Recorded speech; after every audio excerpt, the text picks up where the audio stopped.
A UN-backed body responsible for monitoring food security has officially declared famine in Gaza City and its surrounding territory for the first time. The Integrated Food Security Phase Classification, or IPC, says more than 500,000 people are facing starvation, destitution and death, with more than 640,000 Palestinians projected to experience famine by the end of September. Israeli Prime Minister Benjamin Netanyahu has rejected the report and says that it ignores the country's latest relief efforts. The UN's humanitarian chief, Tom Fletcher, says Israel has failed to allow enough aid into Gaza, but says it is not solely to blame. It is a famine on all of our watch. Everyone owns this. The Gaza famine is the world's famine. It is a famine that asks, but what did you do? A famine that will and must haunt us all. Well, for more on this story, we are now joined by Director at the Center for Humanitarian Health at Johns Hopkins University, Paul Spiegel. Thank you so much for taking the time to speak with us. Paul, there had been warnings of mass starvation in the area for many, many months now. When does it become famine? Thank you for having me. It becomes famine when it meets three criteria. Number one, over 20% of households have severe or extreme food insecurity. Greater than 30% of children are acutely malnourished. And when there are over adults dying of 2 deaths per 10,000 per day, or children 4 deaths per 10,000 per day that are not due to trauma, mostly due to infections and famine. And we've been, following this. It's been predicted for a long time. Many of us have been knowing this was inevitable unless more food by the Israeli government was allowed to get in.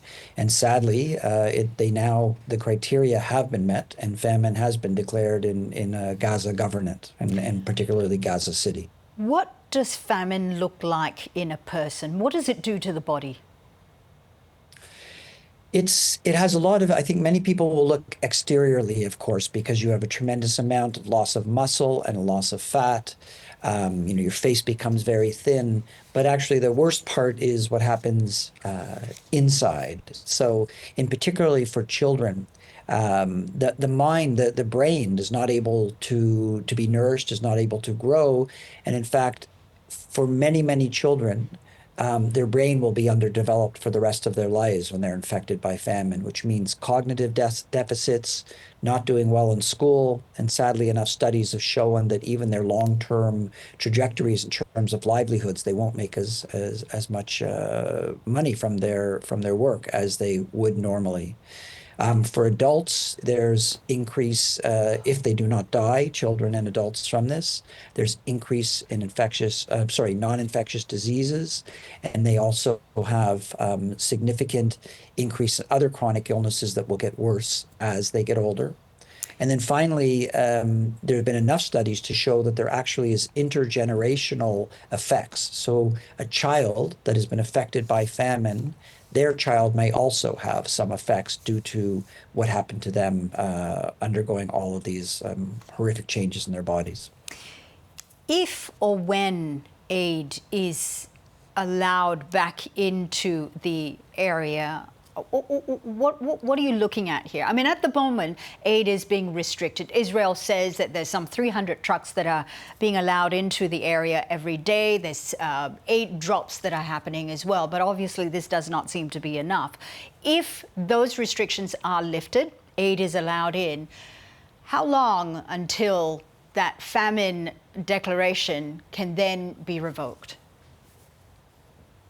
Well, firstly, maybe we can talk about how much aid is coming in. I mean, aid has been blockaded for so long, and even if there are 300 trucks coming in currently, previously it was 600 trucks a day before the war, and 600, and that is not even close to what is needed now because of the tremendous amount of deficits that have occurred.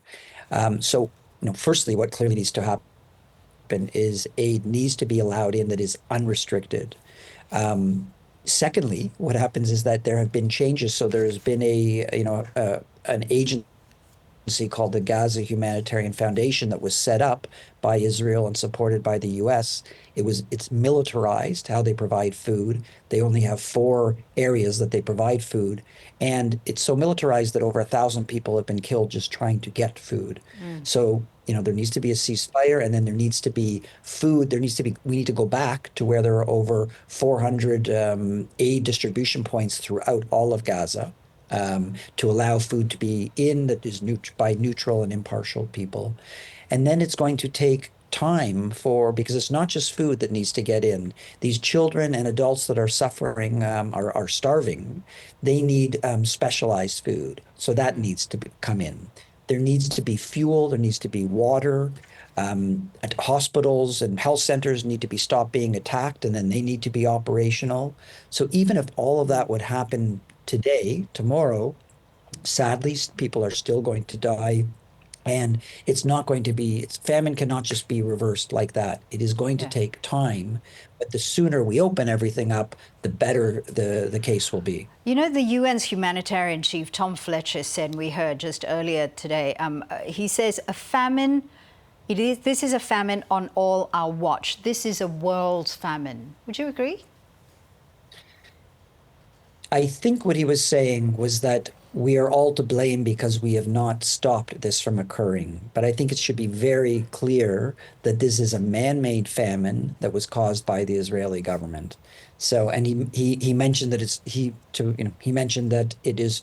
I would rephrase it to say this is a man-made famine that is caused by the Israeli government, but it is all of our faults. It's a stain on us and a stain on humanity because we have not actually acted sufficiently to make the Israeli government allow all the food that is needed to get in.